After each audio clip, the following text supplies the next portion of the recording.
Assalamualaikum warahmatullahi wabarakatuh. Sebelum kita memulai pembelajaran pada kali ini, marilah kita berdoa terlebih dahulu. Berdoa mulai. Berdoa selesai. Gimana kabarnya anak-anak? Alhamdulillah sehat. Gimana, ada yang absen tidak hari ini? Ya, pada hari ini kita akan belajar tema 1, subtema 1. Pembelajaran kelas 6 ya tentunya, yaitu subtema 1, tumbuhan adalah sahabatku. Kita langsung saja ya ke materinya. Perhatikan berbagai tumbuhan di sekitarmu. Apa manfaat tumbuhan bagi kehidupan kita? Yuk kita cari tahu bersama-sama. Ternyata tumbuhan dimanfaatkan oleh manusia dan hewan sebagai bahan makanan. Jadi, tumbuhan merupakan sumber kehidupan bagi semua makhluk hidup. Hewan dan manusia memperoleh manfaat dari tumbuhan.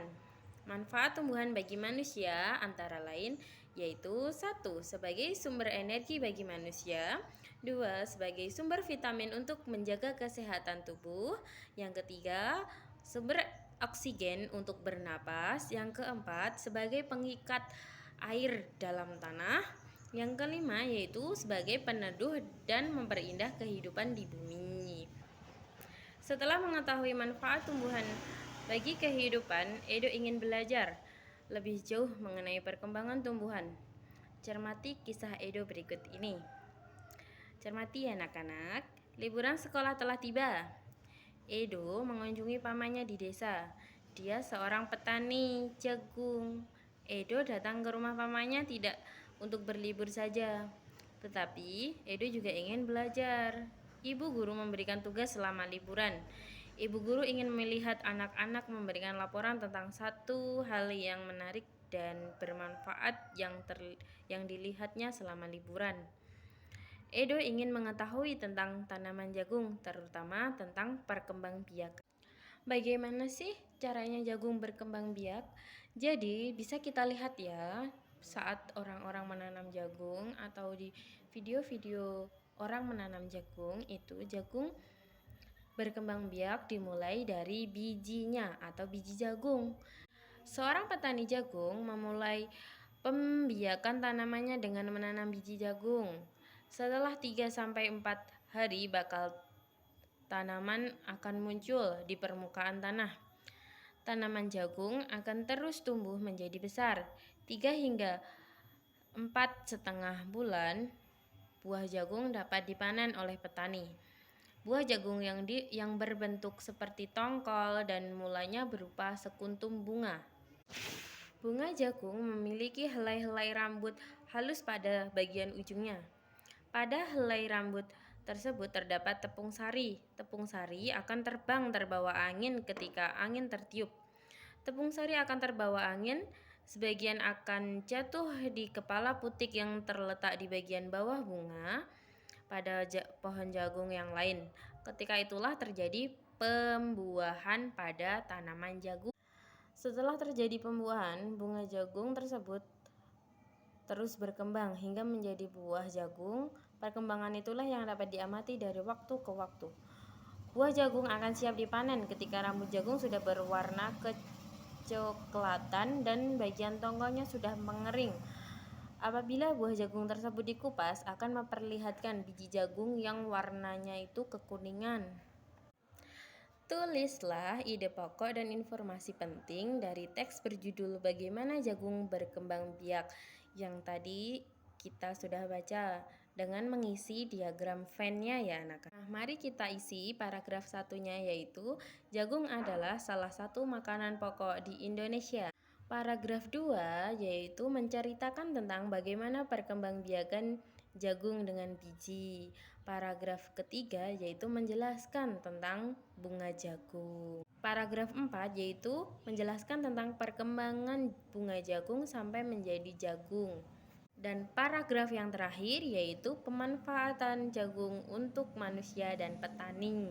Nah, ini adalah 5 ide pokok dari paragraf tadi yang sudah kita baca tadi ceritanya. Salah satu contoh tumbuhan yang berkembang biak dengan bunga adalah jagung. Maka, ini dikatakan sebagai perkembangbiakan generatif. Anak-anak sudah tahu belum bagaimana proses perkembangbiakan generatif itu? Jadi, perkembangbiakan generatif atau perkembangbiakan secara kawin terjadi melalui proses penyerbukan dan pembuahan.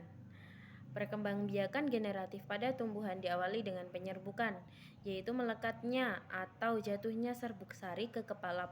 Setelah terjadi penyerbukan, pada serbuk sari tumbuh buluh serbuk sari yang menuju ke ruang bakal biji, kemudian serbuk sari akan masuk ke ruang bakal biji melalui buluh serbuk sari.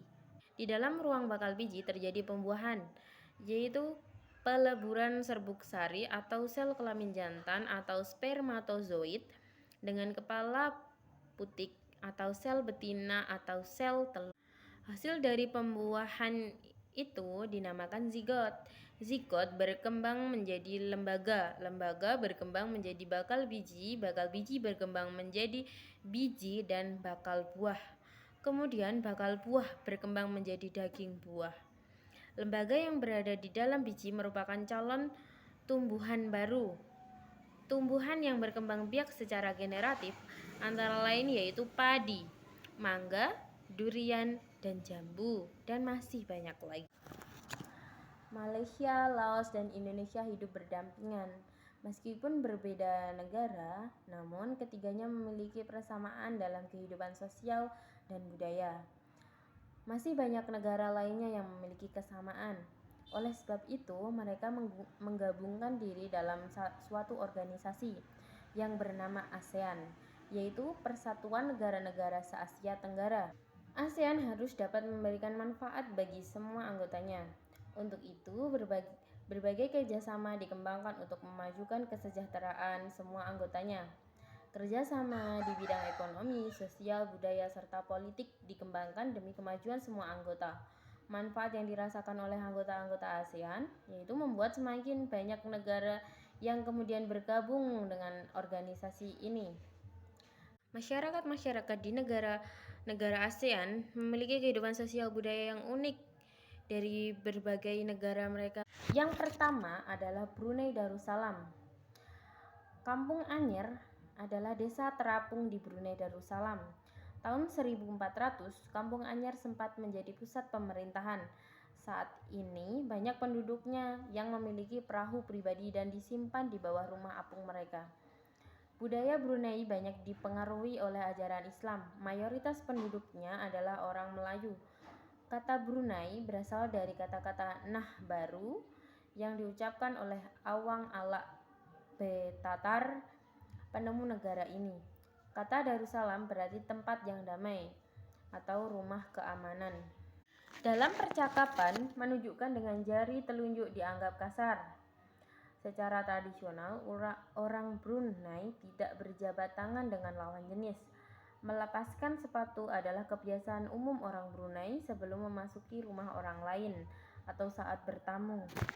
Kondisi geografis Asia Tenggara, yaitu letak geografis Asia Tenggara berada di antara tiga perairan, yaitu yang pertama Samudra Hindia dan Teluk Benggala di bagian barat, yang kedua Laut Cina Selatan, dan yang ketiga Samudra Pasifik di timur. Nah, demikian tadi pembahasan tema 1, subtema 1 tentang tumbuhan sahabatku pembelajaran 1. Mungkin karena materinya sedikit lebih banyak dari kelas-kelas lain. Kita dapat mempelajari tentang negara-negara ASEAN melalui media-media pembelajaran yang lain juga ya anak-anak, seperti peta atlas, di Globe juga bisa, di internet juga bisa. Sudah cukup sekian materi kita pada kali ini. Mari kita akhiri pembelajaran kali ini dengan berdoa bersama-sama. Berdoa mulai. Berdoa selesai. Cukup sekian. Wassalamualaikum warahmatullahi wabarakatuh.